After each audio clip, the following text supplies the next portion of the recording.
Delhi BJP प्रदेश अध्यक्ष वीरेंद्र सचदेवा हमारे साथ हैं। सर, आज आपने खुद यमुना में डुबकी लगा दी, हालांकि आपके निमंत्रण पे केजरीवाल और आतिशी मारलेना तो नहीं आए। वो झूठे लोग क्यों आएंगे?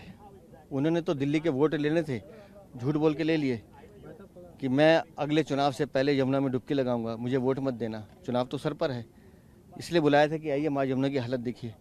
8,500 करोड़ रुपये केंद्र सरकार ने दिए माँ यमुना की सफाई के लिए। ये स्थिति है, आप पानी को हाथ नहीं लगा सकते। और मैंने जो डुबकी लगाई है, अरविंद केजरीवाल दिल्ली वाले तुम्हारे पापा को प्रायश्चित करेंगे। अब तुम्हें साफ करेंगे, यहाँ से तुम्हें रवाना करेंगे, क्योंकि तुम तो गजनी और खिलजी की तरह आए हो, दिल्ली को लूट के भाग रहे हो। सर, दिल्ली की हवा और पानी दोनों जिस तरीके से प्रदूषित है, लोगों का कहना है कि इस पर अभी तक सिर्फ सियासत ही हो रही है, कुछ काम नहीं दिख रहा है जमीन ये पर। काम करने की जिम्मेदारी किसकी थी? दिल्ली सरकार की थी ना।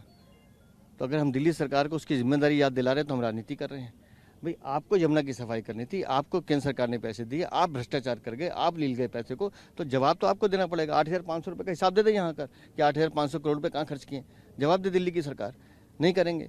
वायु प्रदूषण के नाम पर आप हरियाणा को दोषी दिए, यूपी को दोषी दीजिए। अरे, दिल्ली में डस्ट कंट्रोल करना आपका काम था, दिल्ली की सड़कें ठीक करना आपका काम था, दिल्ली में CND वेस्ट 3100 टन रोज नॉन ट्रीटेड इकट्ठा हो रहा है, उसको रोकना आपका काम था।